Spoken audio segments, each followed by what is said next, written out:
bigger, sleeker, and smarter. That's the kind of TVs we are seeing at CES. Makers like Samsung, Lenovo, and LG have all stepped up TV technology, completely changing the home entertainment experience. Joining me now for more on LG's new TVs is James Fishler, Senior Vice President of Go-to-Market Operations at LG. Welcome to Bloomberg West. Thanks, Emily. So we've seen a lot of cool TVs. You came out with one in particular, which is one of the world's thinnest TVs out there. Tell me what's so cool about the new TVs that you've introduced today. Well, like you just said, it's a new technology called OLED, Organic Light-Emitting Diode.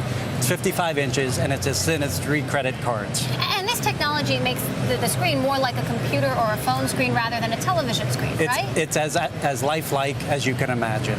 It has infinite contrast ratio and color gamut like you've never seen before. So how much does it cost? That is the question. we're not discussing this week. Why not?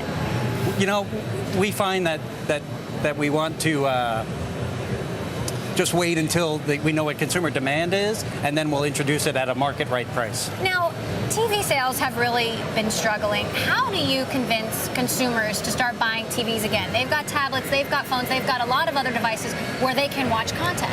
One of the things that LG is really good at is understanding consumer demand and preference, and then we introduce technologies that the consumer is looking for, such as 3D. Now, Sony recently just axed its OLED TV plans because they said they couldn't produce them cost efficiently enough. You know, how do you get to a place where you can produce these at a price that consumers are actually going to buy them at? LG is one of the world's largest TV manufacturers, and with that comes great cost efficiencies. So a lot of the buzz here has been about a company that's not here at all, which is Apple and Apple TV. Steve Jobs, of course, said before he died that he had cracked the code for TV. You guys have to think about the competition. What do you read into that? I would tell you that Apple does a lot of things right, just like LG. And again, putting a user interface in front of the customer like LG Smart TV or LG Smart TV with a partner like Google, making the user experience second to none.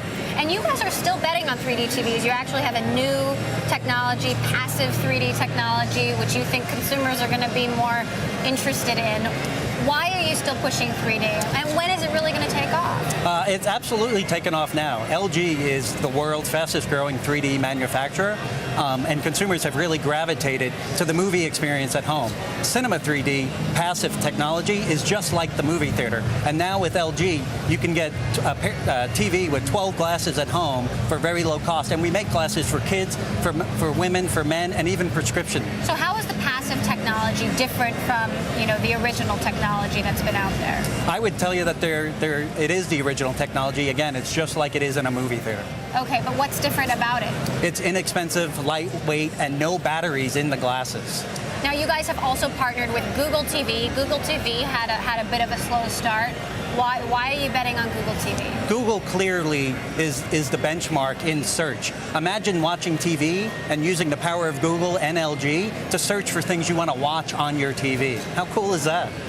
Now, let's talk a bit about smartphones. You guys are still struggling with the profit margins in the smartphone business. How do you turn that around? How do you get there?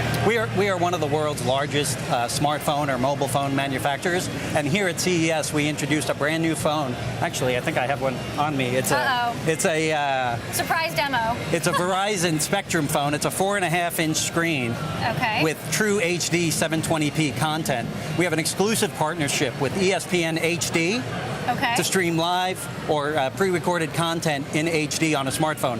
It also shoots video in 1080p. There is nothing like this on the market, and right now we're on January 19th for $199 through Verizon only. And part of the idea behind LG is sort of connecting all of the devices together, connecting the phone to the television, right? Absolutely. And that's available today. So if you look at LG, we have TVs that are smart, appliances that are smart, and now mobile phones that are smart as well. Imagine, if you will, knowing what was in your refrigerator just by your smartphone. So when you're at the supermarket and you're not sure if the milk's expired, you can check the contents of your refrigerator. Or smart technology that sends a recipe from your refrigerator to your oven. And when you're watching the game, it tells you that the oven is done or your meal is ready to go.